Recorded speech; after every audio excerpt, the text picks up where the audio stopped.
안녕하세요. 손해사정사 이재영입니다. 이번 시간에도 손해배상 책임에 대해서 한번 다뤄보도록 하겠습니다. 지난 시간에 바나나 껍질, 이번 시간에는 바나나 껍질이 아닌 할인점에서 제일과 비슷한 물질을 밟고 넘어졌습니다. 이것 또한 또 우리 마트의 배상 책임인데, 이런 경우를 대비하기 위해서 우리 점포 업주님들은 시설 소유자 배상 책임보험, 즉 영업배상 책임보험에 가입하는 것이 필수겠죠. 항상 우리 마트의 대형 할인점이라든지 대형 마트, 이런 곳은 손님들이 많이 오가기 때문에 항상 손님들이 다칠 위험성을 내포하고 있습니다. 수많은 사람들이 오가는 곳엔 어떠한 물질을 누가 언제 어느 때 갑자기 떨어뜨릴지 그것은 아무도 모르는 것입니다. 이번 시간에 다룰 사례 또한 실제 사례인데요. 그 대형 할인점에서 바닥에 투명한 젤이, 바나나 껍질은 그래도 눈에라도 잘 보이는데 투명한 젤이 떨어져 있던 사건입니다. 이 젤에 미끄러져서 엉덩방아를 찌면서 추간판 탈출이 발생한, 디스크 허리에 요천 추간판 탈출증이 발생한 사례인데 한번 다뤄보도록 하겠습니다. 불법행위라는 것은 민법 750조. 우선 손해배상 책임이 발생하기 위해선 불법행위가 성립해야 된다고 했죠. 불법행위 민법 750조 내용을 다시 한번 살펴보면, 고의 또는 과실로 인한 위법행위로 타인에게 손해를 가한 자는 그 손해를 배상할 책임이 있다. 주관적 요건, 고의 또는 과실이 있어야 된다고 했는데, 이 중에서 과실이라는 것은 주의 의무를 다하지 않아서 행위 결과에 대한 그 인식과 의도가 탈락한 심리 상태를 말합니다.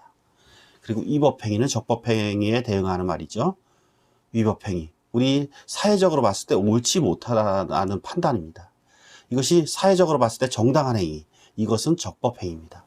정당한 행위의 대표적인 것은 당연히 국가의 사회는 공익사업 같은 경우, 토지 공공수용을 통해서 토지 손실에 손해를 입을 수 있잖아요. 손실을 볼 수 있잖아요. 이런 경우는 적법행위이기 때문에 이때는 손해배상 청구권이 아닌 적법행위일 경우엔 손실보상입니다.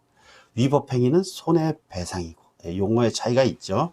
잘 기억해 두셔야 되고, 이런 부분은 상식적으로. 그 다음에 손해가 발생해야 되는데, 이 불법행위가 성립하기 위해서는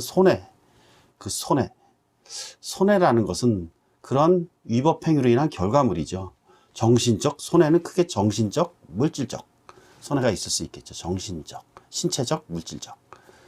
우리 신체에 발생하는 손해, 신체 다쳤을 때 부상, 치료비가 나올 수도 있고, 후유장애가 발생해갖고 노동능력이 상실될 수 있습니다.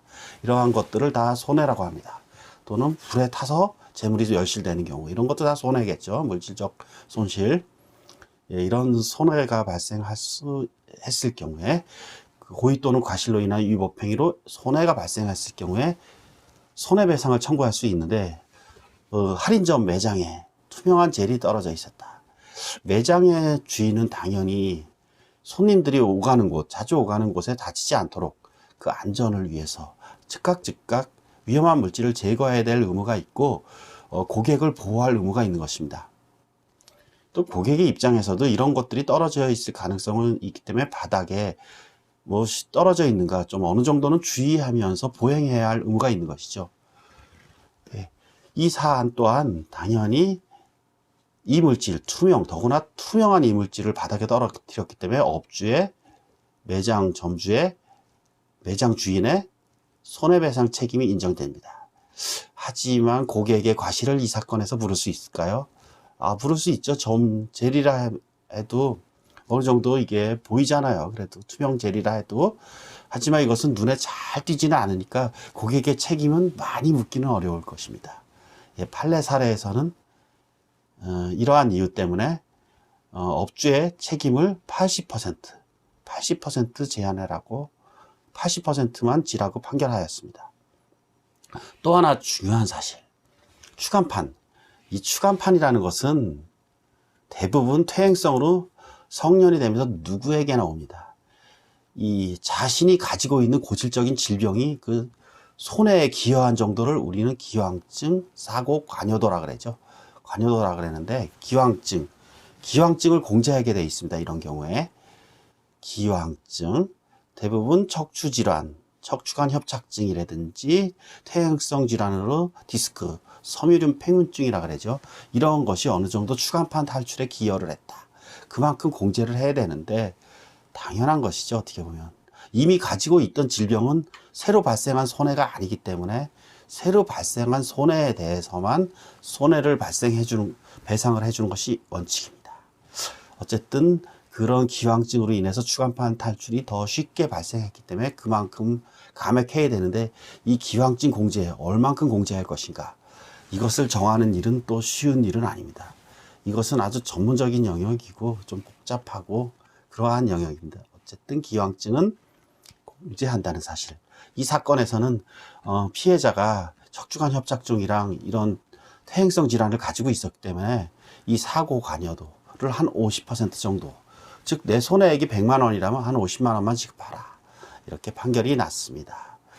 이번 시간에도 대형 할인점에서 넘어졌을 때 그 대형 점주의 손해배상 책임이 어떻게 되는지 한번 알아보는 시간을 가졌고, 다음 시간에도 좋은 강의 계속 이어갈 것이니까 이재영 손해사정TV 구독과 좋아요 부탁드립니다. 고맙습니다. 손해사정사 이재영이었습니다.